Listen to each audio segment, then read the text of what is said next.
En los años 50 hablaban de una mujer portuguesa con un niño en brazos.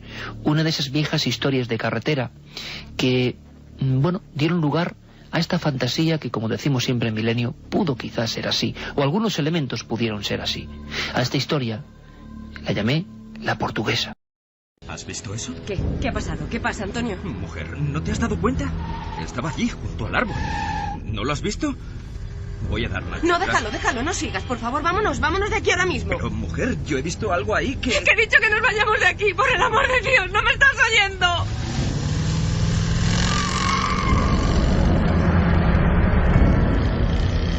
Aquel matrimonio, regresando de sus vacaciones, circulaba por la vieja Nacional 5. Eran ya cerca de las 3 de la madrugada, y ambos, aunque solo fuera por una fracción de segundo, habían visto lo mismo. Yo te digo que eso son fantasías. ¿Cómo demonio va a haber una mujer ahí a esas horas bajo la tormenta? Tú lo que pasa es que te habías pasado con el champán. Que no, que ya sabes que no bebo, Ruiz. No me vengas con tonterías. Estaba allí y yo la vi. Estaban mirándonos fijamente, muy cerca del arcén. Mi mujer desde entonces tiene pesadillas. Esa noche se puso muy nerviosa porque la vio como yo. En un primer momento no quiso decírmelo, pero fue al parar cuando le entró la histeria. Yo miré hacia atrás por el espejo y no lo sé. Había algo. Era como un traje blanco moviéndose. Un traje roído, como de mendiga, lleno de manchas. Creo que era una mujer con el pelo mojado. Dios. Lo que no puedo olvidar es la cara alargada, huesuda, acercándose entre la oscuridad. Es algo que no se me va de la mente. No se me va. Caramba, Antonio, no te pongas así. La verdad, yo bromeaba, pero te juro que no quería. Estaba bajo el árbol y juraría que lo que acunaba era un niño. La vi como en un flash, en el momento de dar las largas. Estaba allí, Ruiz, te doy mi palabra que estaba allí y que quería decirnos algo. Pero seamos lógicos. Quizá fuese una vagabunda. Alguien perdido en mitad de la lluvia. Tampoco es demasiado extraño. Es que había algo más. Algo que no estoy seguro de si es imaginación mía, porque ni siquiera se lo he querido preguntar a mi mujer. Pero vi algo que le caía por las piernas. Algo que me dio la impresión que era sangre. Como si aquella mujer perdida acabara de ser acuchillada o asesinada allí mismo. Durante varias noches Antonio Beltrán no pudo conciliar el sueño. Más de una vez estuvo tentado de coger el coche y acercarse de nuevo a aquel lugar en mitad de la madrugada. Pero al final algo, quizá el instinto, le hacía desistir. A pesar de ese miedo, su curiosidad iba creciendo, al mismo tiempo que el silencio de su esposa se hacía cada vez más profundo y distante. ¿Qué te ocurre, mujer? Te veo muy desmejorada. Nada, tómate el café. Son esos sueños que no me dejan en paz. ¿Sueños? ¿Y qué es lo que sueñas, querida? Tú también lo haces. Me he despertado varias noches y te he visto hablando solo. Es como si los dos estuviésemos soñando lo mismo desde aquella noche. Por favor, basta ya de seguir con esa historia. Lo que vimos fue un simple reflejo. Mirad, he leído en un libro que los científicos tienen una explicación para estos efectos. La lluvia, los faros del coche y el asfalto producen una especie de... Lo que tú digas. Me vuelvo a la cama. La necesidad de saber quién era aquella extraña mujer y qué hacía allí crecía cada vez más en el interior de Antonio Beltrán.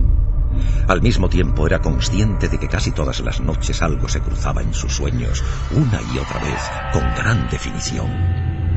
Era sangre, viscosa sangre humana, chorreando en un reguero carretera abajo, hasta humedecer la tapia blanca. No te negaré, querido amigo, que más de uno de los soldados han visto lo mismo que tú. ¿Pero exactamente en el mismo sitio? Junto a la vieja tapia, bajo el árbol, allí mismo. El despacho del sargento Arias era austero y viejo. Desde la ventana podía verse la carretera y el punto exacto del que estaban hablando.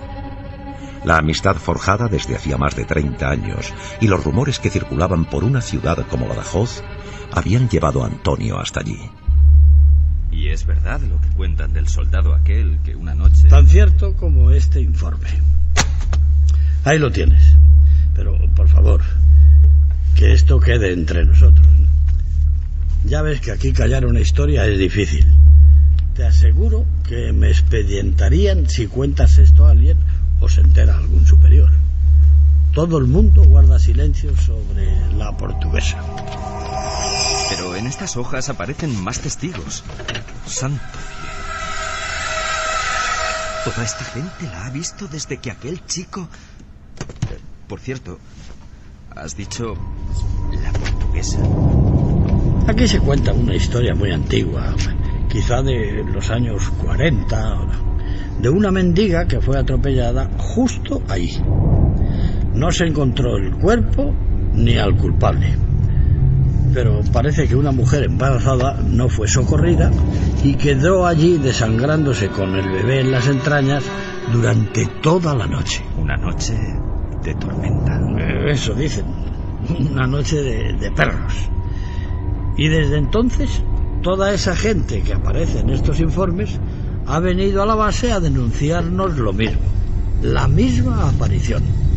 Bueno, sobra decirte que todo esto se guarda en ese mismo cajón y de aquí ya no sale. ¿Y esta foto? Dios, ¿esto qué es? Para Antonio fue un gran impacto encontrarse con aquella imagen de una cabeza destrozada, como si fuese una sandía reventada contra el asfalto.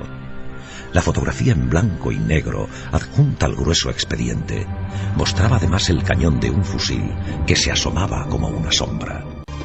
José Mateo Cano, 20 años, suicidio. Un tiro en la boca en esa garita que ves ahí. Pegada a la carretera y al árbol. El rincón de la portuguesa, para hablar claro. Sus compañeros nos confesaron que andaba muy nervioso siempre cuando le tocaba hacer guardia allí. A alguno le había hablado de un sonido como una risa que poco a poco se hacía más audible y que salía desde los arbustos del otro lado de la carretera. Al parecer, una de esas noches, llegó a ver la figura de la mujer, con el traje manchado y como flotando, una mujer mayor con una sonrisa, algo que iba avanzando en su dirección. Así hasta que se descerrajó un tiro en la boca. Ahí lo ves perfectamente. Y lo grave es que no ha sido él. Desde el mismo momento en que se construyó esta instalación militar, ha habido gente que la ha visto.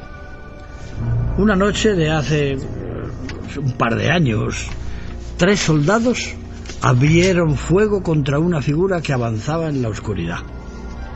Y justo antes de aparecerse, también habían escuchado un misterioso sonido, como un llanto.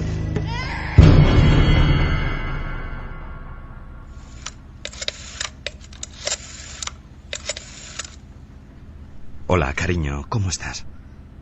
He descubierto algo importante. Aquella noche Antonio llamó a su mujer consciente de que había llegado el momento de regresar al punto donde se habían encontrado con el misterio. Ella, llorando, se negó e insistió en que no lo hiciera, como si tuviera un terrible presentimiento. Pero la determinación de aquel hombre ya era total. Pasadas las 2 de la madrugada, decidió dejar de recorrer la carretera en un sentido y otro. Puso el vehículo en una especie de camino vecinal, casi a la sombra de un árbol. Apagó los faros y el motor, y en mitad de la negrura, echó los seguros de las puertas. No era capaz de poner pie a tierra. Y ahora se pone a llover. Dieron las 3 de la madrugada, y aferrado a la cámara de fotos que sostenía entre las manos, con el fin de demostrar que lo que había visto era real, siguió vigilando cada palmo de terreno con los ojos muy abiertos y casi pegados al parabrisas. El viejo árbol sin hojas, la tapia, el arcén. ¿Qué es esto? Parece un niño. Encendió las luces estremecido.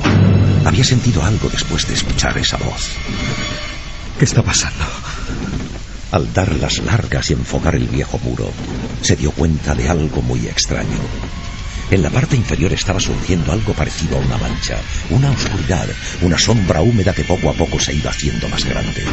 Y entonces las tenazas del miedo, del más profundo terror, le hicieron arrancar el coche. ¡Arranca!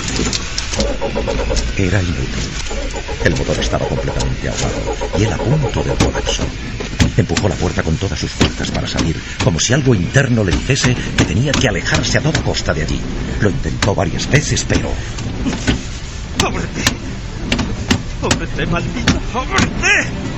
Fue entonces al mirar por el rabillo del ojo, cuando sintió un frío subiendo por cada uno de los huesos de su columna. Fue entonces cuando se quedó rígido como una estatua. Notó una respiración helada en su nuca.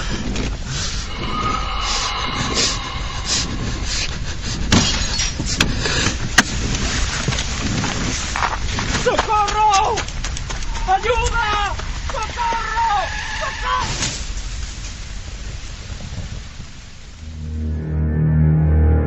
Antonio Beltrán vio algo antes de morir atropellado en mitad de la vieja carretera nacional. Algo en el asiento de atrás de su propio vehículo. Algo que sobre las 3 de la madrugada de aquella lluviosa noche de 1978 había entrado en el coche sin abrir las puertas, que estaban cerradas con seguro. Algo que muchos llamaban la Portuguesa.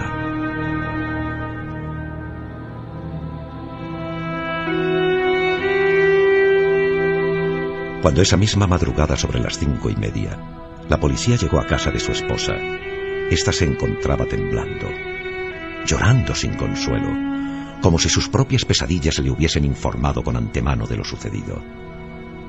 Había estado soñando con la misma imagen que le atormentaba desde hacía días.